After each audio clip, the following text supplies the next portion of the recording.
Hello everyone and welcome to F1 Nation's review of the São Paulo Grand Prix. We're in the heart of the paddock here at Interlagos, where Max Verstappen did what Max Verstappen does best. The reigning world champion is on his way to win number 17 of the season. Max Verstappen wins the São Paulo Grand Prix with a superb drive. Lando Norris took second, while Fernando Alonso and Sergio Perez raced right to the finish line. Fernando Alonso across the line, he gets close, he just hangs on in a superb finish to the line. It was decided for third place by 53 thousandths of a second. But it was a mystifying weekend for Mercedes. I just wrote an email back to the factory saying I feel knocked for six by it, because never in my wildest dreams would I imagine that we would have the torrid weekend we just had.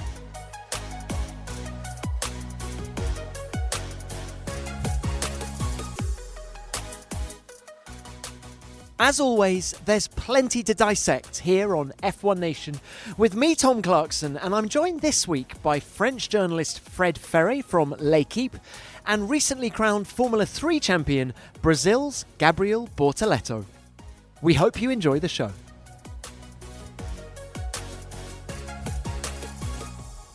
Well, guys, so many stories for us to discuss on F1 Nation this evening, but that Max victory, he's extended his record to 17. What did you like about Max Verstappen's race today, Gabriel? I think everything that Max has done this year, especially, let's say, this race, is special. I think he's very good because he's very consistent during the race. He doesn't make any mistake, and it's very easy to make mistakes on this type of car because it's very fast. The races are very long, so you have 72 laps to make a mistake, but Max, he managed to do 72 laps if he wants in the same time. It's impressive, and that's why he's probably the best in the grid right now. Yeah, it was a stunning performance, and yes, I think it was lap 7. He had Lando Norris paying close attention, but it was only for one lap. Man, when he realized that he tried to overtake him, I think he pushed just for one lap and he pulled a gap of 1.5. So Lando was very good. He was very impressive as well. McLaren was impressive, but to get Max, we need a little bit more. I would say 2-3 tenths. This is going to be super aggressive between the two of them. Alonso's fought his way back through. What a move, Fernando Alonso on the last lap, and the crowd absolutely loved it. Fernando Alonso across the line. He gets close. He just hangs on in a superb finish to the line. It was decided for third place by 53 thousandths of a second after an entire Grand Prix distance. Fernando Alonso on the podium for the 8th time this season, but surely that is the sweetest one of all.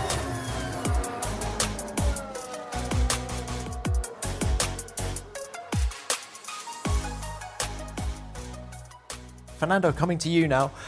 What a memorable race for you, just 53 thousandths of a second ahead of Checo at the flag. It's your 8th podium of the season, but surely this is the sweetest of them all.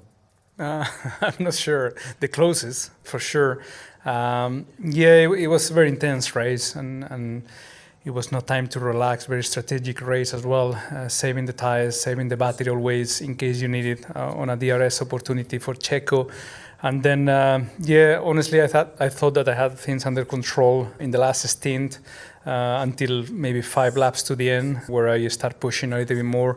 I have more juice on the tires, and I thought everything was fine. And then Checo was playing the same game. He had a good tire at the end of the race, and he overtook me 2 laps to the end, and I thought, okay, this is gone. And then I had one more chance, and it was enough. How did you stay ahead of him without DRS for so many laps? I think when you run just in front of another car, you have better downforce, you have clean air, and that was maybe good for me in terms of tire management, and he was struggling a little bit to go into 10, 11 and 12 behind another car, and that was probably the game that we were playing. Those 3 corners were crucial for the overtaking opportunity, and being the car in front, maybe you have better grip always. Fernando, how much of a shot in the arm is this for both you and the team after what's been a handful of very difficult races for Aston Martin? It is very nice. I think we've been struggling for a few months, but the last two races were probably quite painful. We had to experiment a little bit on few things on the car to really understand the direction that we were going, and we have to go for next year's car as well. So those races were painful, especially Mexico. I think we were very slow as a team, as a performance, and the determination in the team was so nice from the outside to see and to go deep in the analysis and get back stronger here in Interlagos. So yeah, I was a little bit concerned, no doubt, for the last few races and maybe this final part of the championship. And now, yeah, I cannot wait to go to Vegas. So it's a very different energy when you have a performing car. I am still buzzing from that last lap when Fernando Alonso beat Sergio Perez by 53 thousandths of a second. It was stunning. He's a legend. Nothing to add. I think Fernando, it doesn't matter what team, what position or whatever he is, he will always give his 100%. And that's what I most admire on him, because last year was the same thing. I was here, not with McLaren, I was just with Fernando, and he had a problem, and in the radio was like he was in P1, because he keep pushing, he was keeping motivating the team and everything, and it's impressive because he always does this. And today was the same thing. When Perez overtook him, everyone started to scream and everything, but I was sure that he would try to overtake him back. The thing that amazed me is the way he's capable of doing everything. He's a driver, but he's a tactician, he's a motivator, and he does everything. Team principal Mike Krack's walked past us. He's currently stacking chairs. Everyone's just mucking in here at Aston Martin after the race. Yeah, we are a team, so we all help each other to get ready and get out. We have been on the road for 3 weeks, and we are happy to go home now. And you're happy because it's a stunning turnaround by you guys today. I mean, 3rd and 5th coming into the weekend. Could you dream of that? No. I mean, when you look back at the previous races, we could not dream of that, to be honest. But we wanted to put the best package we have to come here, which we decided to do that. And then when the free practice started, we saw that we were competitive. The same in qualifying and the same in the races then. And that was quite encouraging. And I think obviously today we gained also a little bit by driving in free air, which always helps. You have clean air in front of you. You can get the maximum out of your car. But all in all, I think it showed that it was really great teamwork. To come back to where we have been is not just someone saying we do this. It's really a lot of analysis, a lot of data, a lot of meetings and decisions to make. And I think we have shown that by working hard together we can do that. How much Fernando is an help when you are suffering like you have been suffering since the summer? It's not only Fernando. It's all the drivers. It's all the team. It's everywhere. It's everywhere and everyone. They have their part to play. Obviously, they drive the car, so they are a very important sensor of all of this. But it's also important to look at all your sensors. It's not only what the drivers are doing. So we try to make them part of the team. They are clearly integrated, and this is how we operate. It was a stunning performance by you guys. Are you confident that you can maintain this for the last 2 races? Yes. Because you found something on the car? No, just because I'm happy today and I just want to keep the momentum.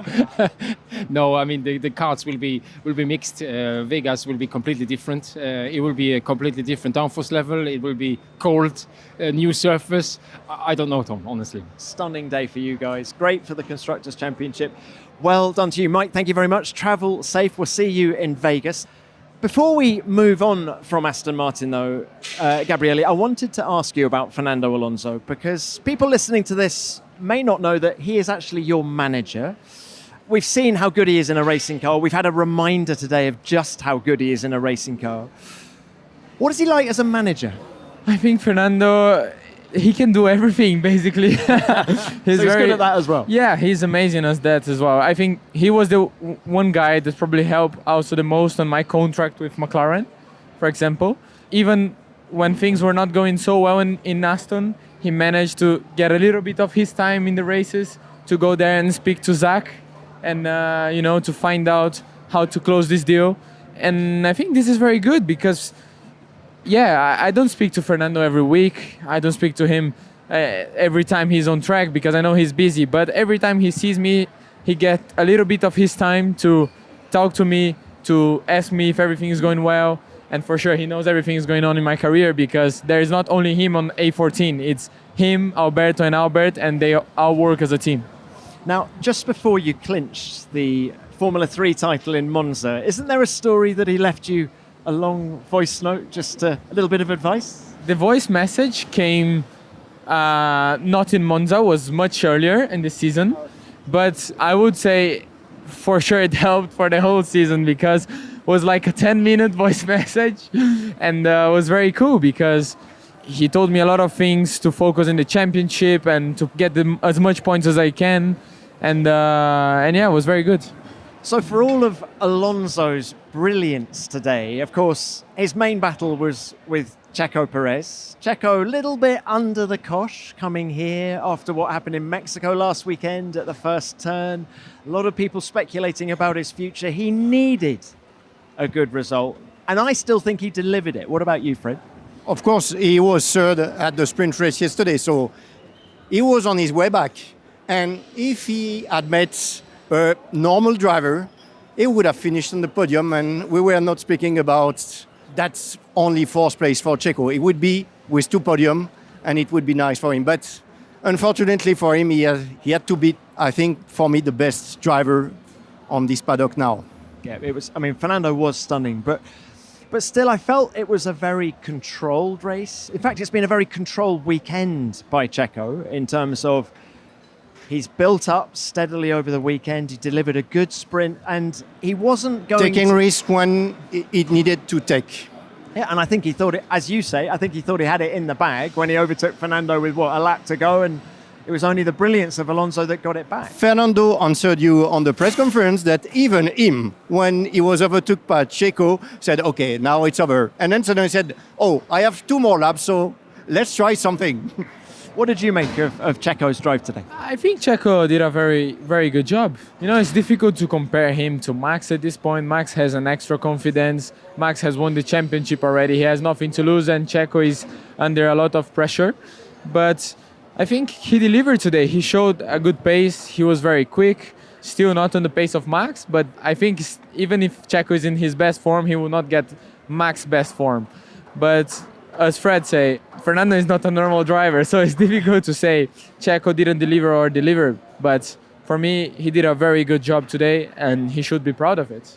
And even if he's only 4th, I think he's very close to secure the 2nd place of the championship, which is his target. Yeah, and the gap between Perez in 2nd and Hamilton in 3rd is now 32 points. 2 races to go. Yeah, it's going to require some serious misfortune for Perez not to deliver that 2nd place now, isn't it? The weekend started with Alonso and Perez rumor swapping seats. And the first thing that Fernando taught us is also not only a driver, not only a technician, but it's also a journalist. Because he was very upset by all that social media rumors. And he told us journalists of the written press, I'm so happy that you are there because I want to fight for you. All guys who are paying your tickets and going all over the world. And you know the truth. And I want to fight these bad guys because they're spreading bad news and they don't know anything about Formula One on the paddock. And they should come here. So it was very nice gesture. I thought he was very quick to refute Helmut Marko's suggestion that Fernando had even planted the story that he was going to Red Bull in the position of Checo Perez. But there's no doubt, is there, that Fernando Alonso will be at Aston Martin next year, leading the charge for them. Especially when you hear him today saying that they found something, just like Krack said, they're not lost with their car. They're a small team becoming a big team. So they need to rethink things and reshape the way they're building the next car. But I think the next car won't be a bad one, just like the McLaren one. Gabriel, how much does pressure affect drivers? I mean, let's think about Checo's situation coming into the weekend. As Fred's just told us, There was speculation that Fernando was going to replace him. And how does that affect you, particularly when you've had a first corner crash the previous weekend? I think it affects a lot because at the end of the day, to make a perfect lap and to compete with the best drivers in the world, as Formula One is, you need to have your head very clear when you start a qualifying lap, for example, because you just think about your technique of driving, you just think about making the perfect lap and putting the car the best he can do. So I think when you have this pressure, you cannot focus on all these things, techniques, or for example, before the race weekend, you prepare the race weekend with the team and everything. But when you have all these speculations going on, like Fernando is going to replace him, he's going to leave Red Bull, or that, it doesn't help. He cannot focus on what he really needs to focus. But for sure, Checo is a very experienced guy. He knows how to deal with it, and he showed today that he can come back. But he needs to keep doing this. And I think he will. Although he's never been on the podium here at Interlagos, and that record will continue for at least one more year. It's one of the most incredible chapters in our sport's history. Brawn, the impossible Formula One story, is streaming exclusively on Disney Plus from the 15th of November. The series stars Keanu Reeves as host and executive producer, in addition to Formula One legends Ross Brawn, Jenson Button, Nick Fry, Rubens Barrichello, and Christian Horner. It's an unscripted documentary series telling the remarkable story of how Ross Brawn made the impossible happen. His understaffed, underfinanced and independent team, Brawn Grand Prix, won the Formula One World Championship, taking on the biggest titans of the industry, all after purchasing the team for just £1. The series goes behind the scenes of this Formula One fairy tale, with the people who were there on the track, in the garage and in the boardroom, giving their own accounts of this miraculous year. With access to the Formula One archives, much of it previously unseen, this series brings you along for the ride to victory, led by British Formula One driver Jenson Button and Ross Brawn. I remember that season so well, how the team turned up at pre-season testing and set a stunning lap time, their incredible start to the year, and the tense race in Brazil where Jenson won the title. This documentary tells the story so brilliantly, it's definitely worth a watch, especially if you're a newer Formula One fan. Brawn, the impossible Formula One story, an original series streaming November the 15th exclusively on Disney+. Look at this at nearly 200 miles per hour down to turn 1 on lap number 8, and that is a defensive shape thrown by Max Verstappen, who is under pressure from his great friend. They're at the front of the field. They're battling now for the lead in São Paulo.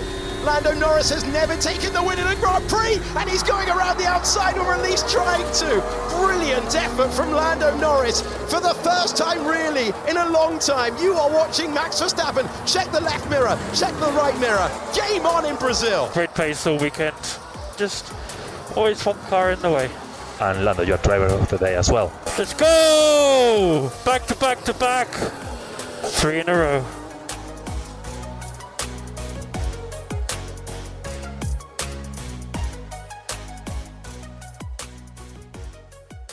Lando, if we could come to you now. Let's cut to the chase. Was that your best start in Formula One? 6th to 2nd in just a few metres?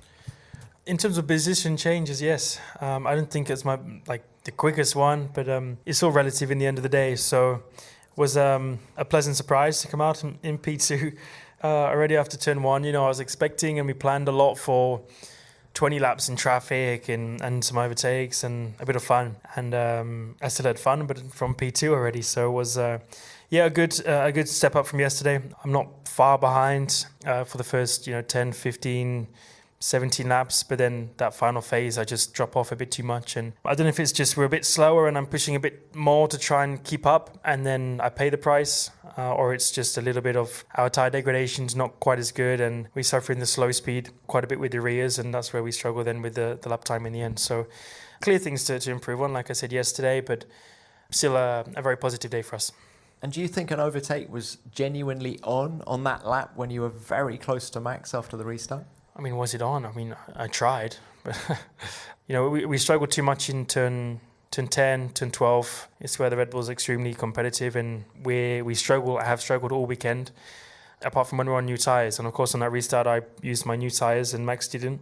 So I thought if I was going to have one opportunity, it was going to be there and then. So I used all my battery and, of course, a DRS, and then you start catching them very quickly.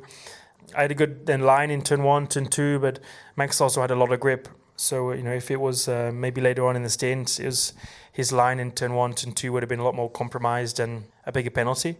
But because the tyres were so fresh and provided a lot of grip, he had a good enough exit that I then only got alongside him just before the braking zone for turn 4. So, I tried. I would have tried to get past him if I could, and I wanted to, but just, a couple more meters would have been lovely.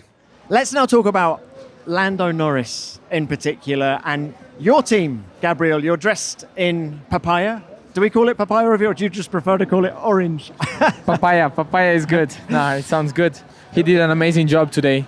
Nothing to say. He has been very impressive the whole weekend. I've been part of the meetings of the team, and I've been learning so much this weekend, especially with him, because he goes so much into details and he's so precise on everything he says. And I'm proud that I have the possibility to be part of McLaren for Interlagos Grand Prix, because he's shown why he's able to almost match Verstappen today. And he has done an amazing job. What is it about the debriefs and Lando Norris that does impress you so much? He's the type of guy that he speaks a lot in the debriefs, but it's just very important information. It's not like he keeps talking with no important information for the team or something that will not help the team to get better and better.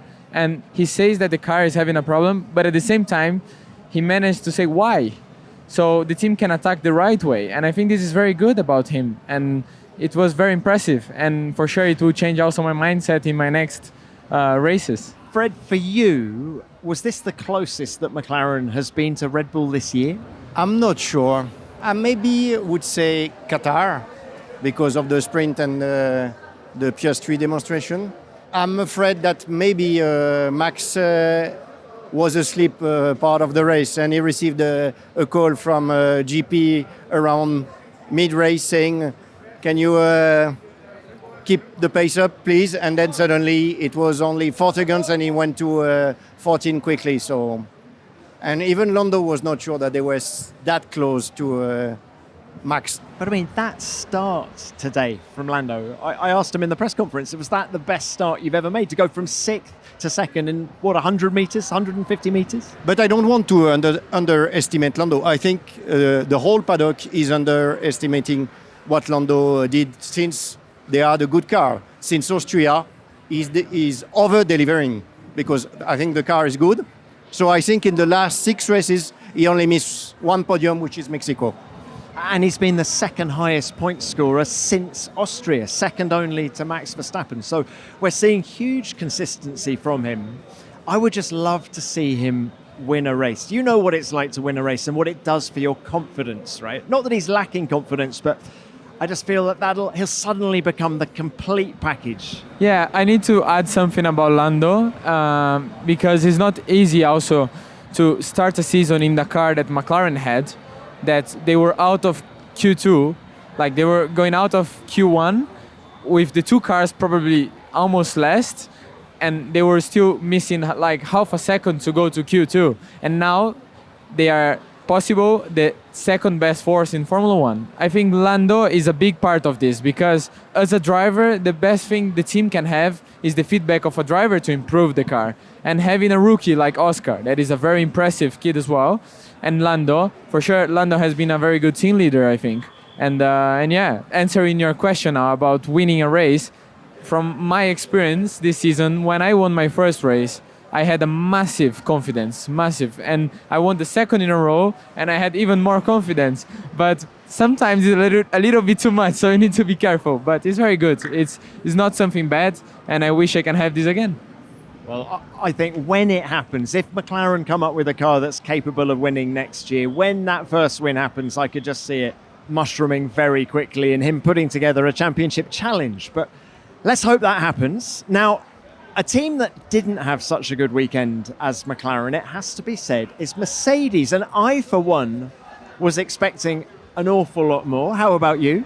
I have to confess that we published a big interview of Toto Wolff this morning because I was hoping that Mercedes could deliver, and I think I'm as surprised as the team itself because they were not expecting that kind of result at all. We're joined now by Technical Director James Allison. James, I for one, especially after what happened here last year and what's gone on last weekend in Mexico, I thought you were going to go really well this weekend. Were you caught out by the pace of the car? Yeah, of course we were. I just wrote an email back to the factory saying I feel knocked for six by it because we came here. It would have been too much to imagine that there was a repeat of last year's win because, you know, the stars would have to align somewhat for that. But I felt we'd be troubling the podium. Now, you could say, well, you've been undone by your own hubris, but never in my wildest dreams would I imagine that we would have the torrid weekend we just had. And in some ways, there's a comfort in that because we must have just got something wrong. And we'll go off and uncover what that was.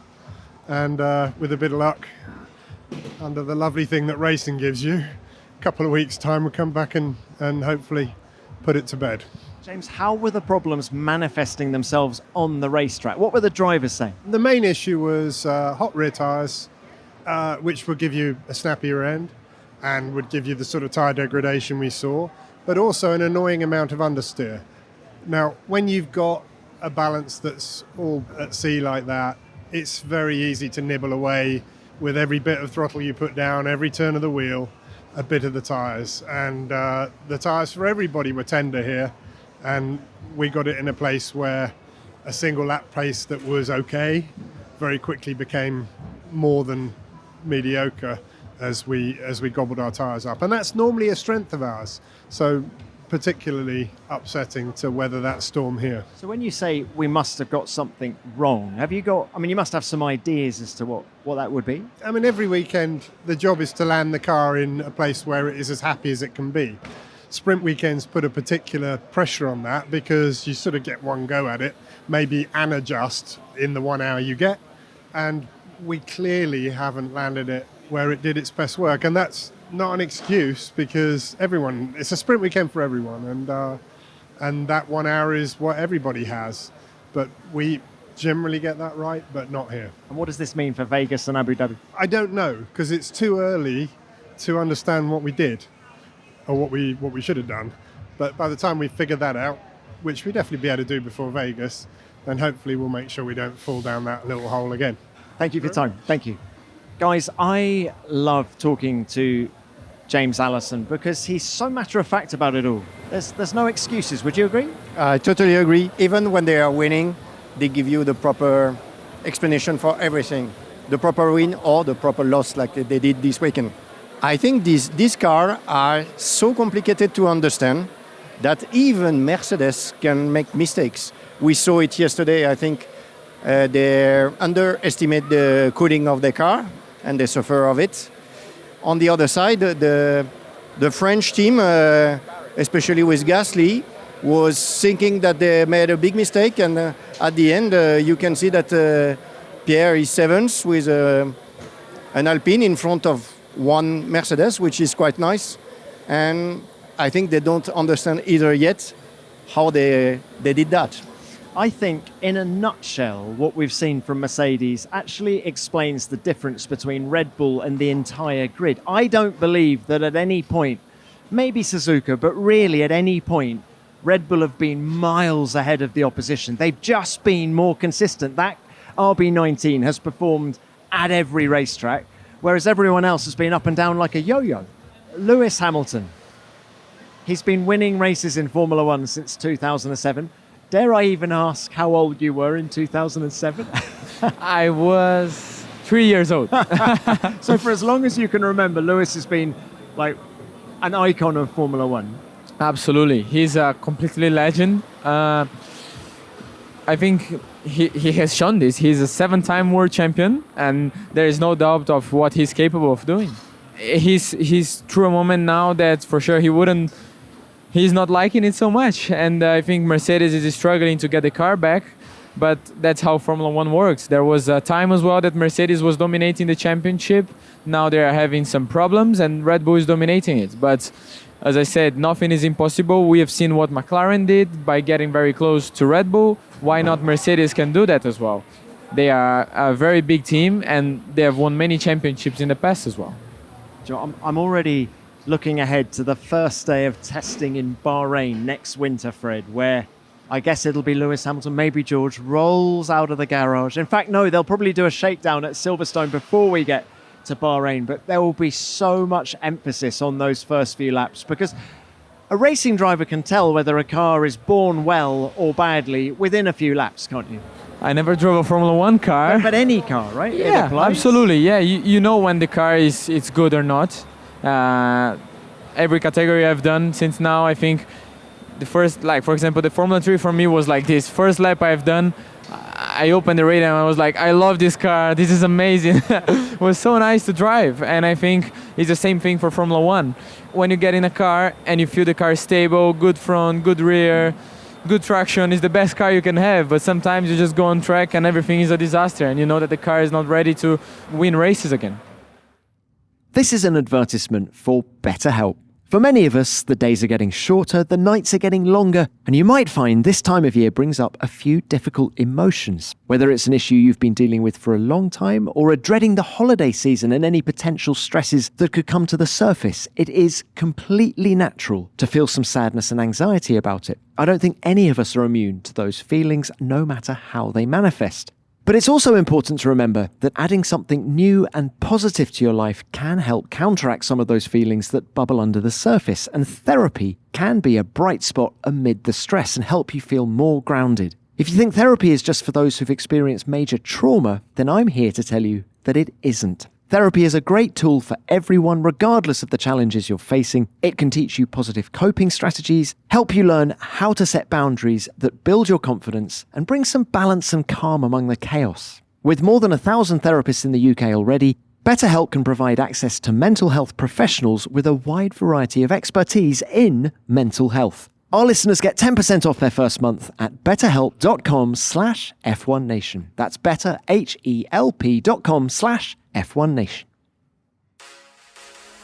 Oh, I can't believe it! I can't believe it! Charles Leclerc has gone off the road on the formation lap. Absolutely extraordinary. The Ferrari driver, due to start in second place, has found the barriers, and his body language tells you all you need to know. Inexplicable. No, I lost the hydraulics. Why the f*** am I so unlucky?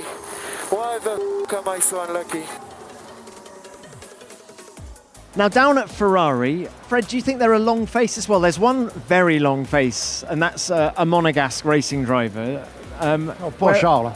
I mean, Charles not even making the start of the Grand Prix. Did you manage to catch up with him after the race? No, because I was on the race, but I heard it was an hydraulic problem that put him aside. It was not a mistake. Just like another French driver had on this track, I think it was 18 or 19, when Grosjean crashed on the way to the grid before the start. But the reliability has been particularly poor at Ferrari. Let's not forget that in Qatar, Carlos Sainz failed to make the start, and this actually registers as a failed to make the start for Charles Leclerc as well. And they're what, 4 races apart? Yeah, I think that's the next thing they have to work on. First was understanding that car, that the new management received like a curse gift. And now the second thing is working on reliability, because they have that worked too for next year. What about the raw pace of that Ferrari? I mean, let's not forget Charles Leclerc did line up on the front, was destined to line up on the front row of the grid. I think if you look at the pace of Carlos on the last stint, it's very encouraging, and imagine that if you can build whatever you want. But Lando and Fernando said that in cool air, it was so easy to manage tires, and Charles is becoming very good at that work, especially when he's not in the traffic. So we can imagine that maybe Fernando would have been fighting against Charles for the last place on the podium. When I say Ferrari to a young driver, what's the first thing that comes to mind, Gabriel? That's a difficult question. I think it depends how young you are. If you have seen Michael Schumacher, you would say it's one of the best team of all time. for sure the most famous team and historical. But to be honest, everything I remember of Formula One, it's difficult to say, but they are not a winning team, you know. I've seen Mercedes winning, I've seen Red Bull winning, but I remember Ferrari with Vettel as well when they had the chance, but they didn't win. I know they are capable of doing this, but they need to fix this very quickly, but I'm sure that they will, because it's Ferrari. They will. The might of Ferrari will get there. There have been enough glimpses about the pace of that car to give them confidence for next year, I feel. Carlos, this is perfect timing. We're just discussing the pace of your racing car this weekend. Are you pleased with it? I think we were, maybe a bit slower than expected, at least. Going into a race, I thought maybe I could fight the Aston Martins and get them. But in reality, they were just maybe half a tenth quicker all race than us, you know, and reminds me a bit of Sandboard, you know, where in these longer corners, longer combined corners, this Aston Martin was quicker, they were on the podium, and also Alpine, no, were quite quick there. And look here, they were finished only 5 seconds behind us. So yeah, it shows it was not our best track. What about the reliability of the car? Because you failed to start in Qatar, Charles effectively failed to start here. How concerned are you? I'm relatively concerned, but at the same time, it's the end of the season. I think it's always tough on parts, so many back-to-back. Clearly, there's teams having less issues than us, so it shows that we need to do better. But at the same time, we're pushing at the limit with the battle with Mercedes, and you always expose yourself, no? Maybe other teams are running with a bit more margin. Okay, look, Carlos, thanks for your time. Travel you. safe. We'll see you in Vegas. Thank you very much. Let's move on to Alpine now, because on paper, it was a good result for the team. They got both cars in the points, Gasly 7th and Ocon 10th. But I felt Ocon, anyway, looked a little bit frustrated after the race. You have to remember that he had a huge crash against Fernando yesterday morning. Just remind everybody, in case they didn't see it, what happened in practice. So at the exit of turn 2, maybe Esteban lost his car, but he says that he didn't lost it, and crashed on Fernando, who was on a slow lap, and totally destroyed the Alpine. So it was a tough job for the Alpine boys to build a new car for the sprint race. Then they were starting, I think they were penalized afterwards, him and Pierre, for impeding on the new rule of the FIA. So they were starting back of the grid, and having the two of them in the points, it's quite impressive. Esteban, I think, started the weekend on the wrong foot, and he's behind Pierre, I think, for quite a few races, even if last week he was in front of him. But I think he's really upset because he will finish the year behind his teammate, and he doesn't like that. Well, and Pierre has already won the qualifying head-to-head in that team as well. Do you sense that things are coming to a head there? Because, you know, the friendship, in inverted commas, between the two drivers has been written and spoken about so much this year, but at least from the outside, it looks like they've kept a lid on it.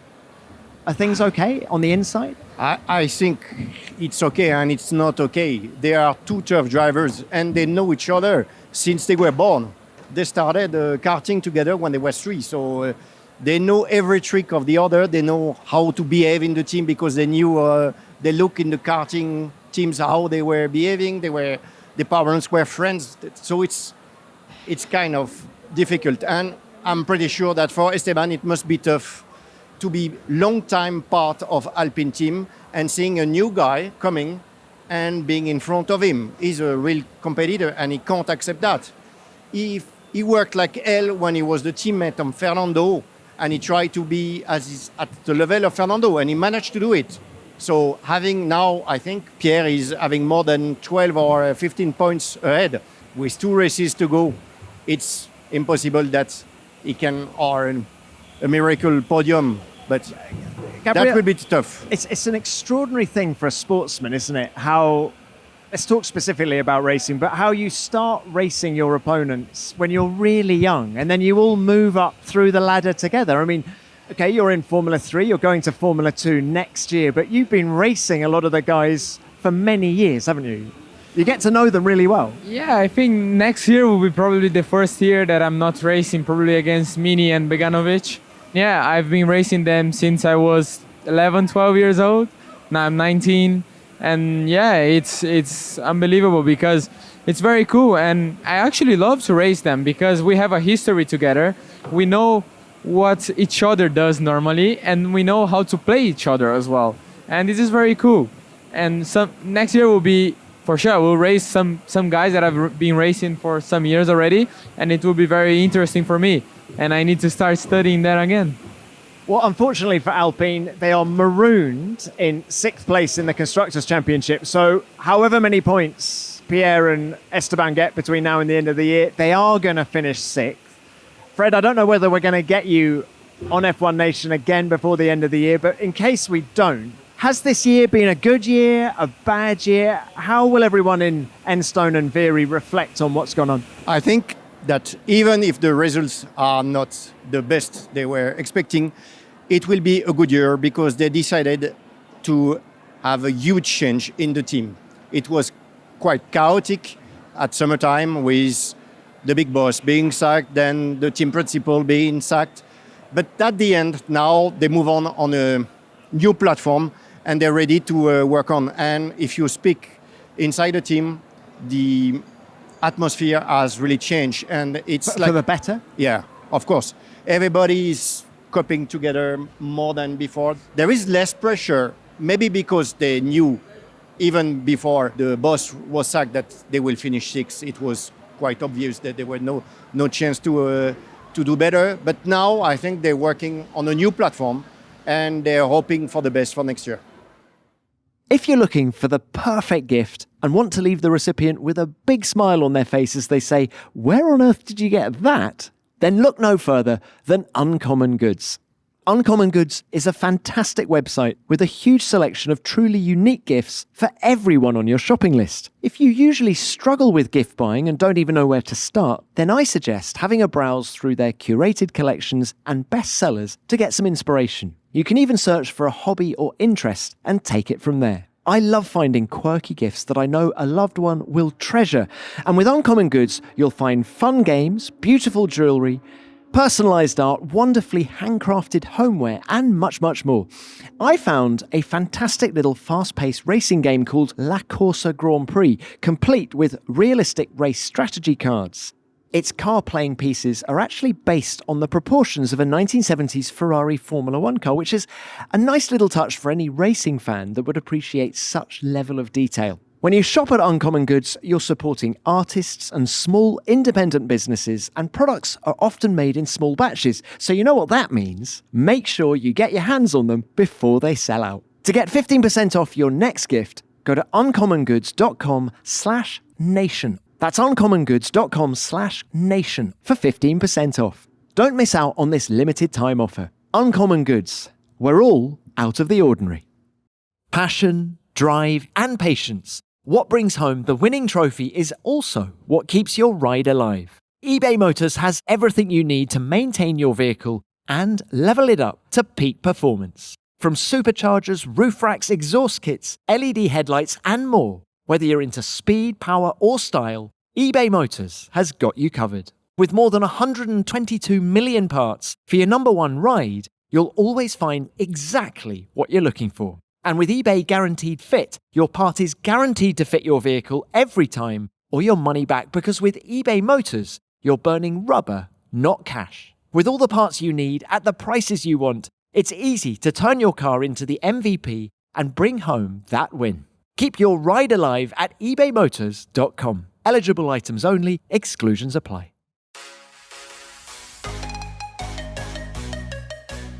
So the top 10 look like this. Max Verstappen took a record-breaking 17th win of the season ahead of Lando Norris in second. Fernando Alonso made it an 8th podium of the year in third, just 53 thousandths of a second ahead of Sergio Perez in fourth. Lance Stroll completed Aston Martin's dramatic turnaround in form in fifth, ahead of the only Ferrari driver in the race, Carlos Sainz, in sixth. Seventh was Pierre Gasly ahead of Hamilton in eighth, Tsunoda in ninth, and Esteban Ocon in 10th.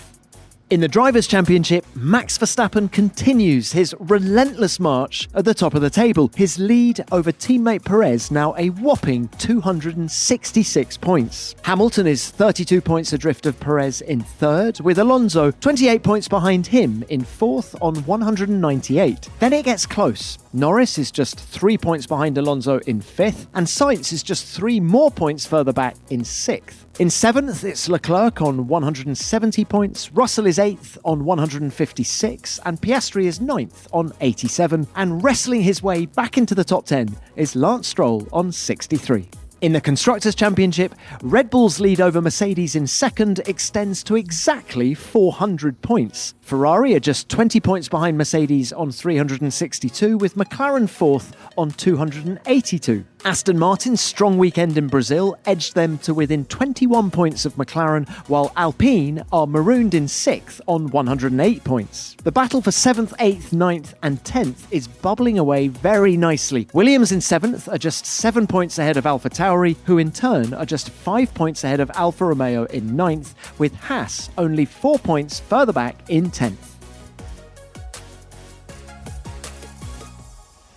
Guys, it's been fantastic to have you both on the show. We always end with our driver of the day. Lando Norris won the vote on the telly. Gabriel, who was your driver of the day? I've got a feeling I know who you're going to say, but anyway, who is it? Fernando Alonso.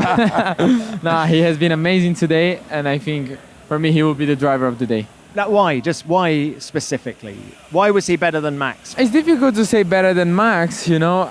I also feel bad to not say Max. Everyone is getting so used to him to win. He's not overtaking anyone anymore. I need to give this to Fernando because he has done an amazing job in the last lap defending and also overtaking Perez back. This was amazing because he had a car that is less good. You see Max results and Perez result, and you see Fernando and his teammate. You can see that Aston is quite far away from Red Bull, and he still managed to finish P3, so that's the reason why. Brilliant. And Fred, who's your driver of the day? I totally agree, Fernando Alonso, without any doubt. Being on the podium with this Aston Martin is so impressive.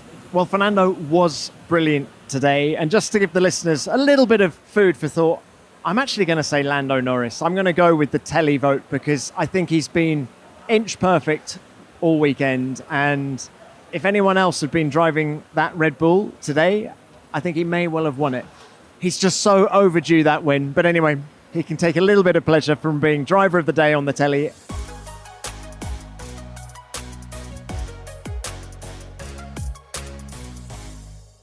Well, guys, thank you both very much for your time. Gabriel, well done on the F3 Championship this year. Of course, we've said already, but you're the champion. What are your plans for 2024? Formula 2, but I cannot say the team yet. Okay. But yeah, that's the plan. Let's do well also there. And thank you very much for having me in the show. I've enjoyed a lot. Thank you, Fred. It was a pleasure. And try a French team in F2.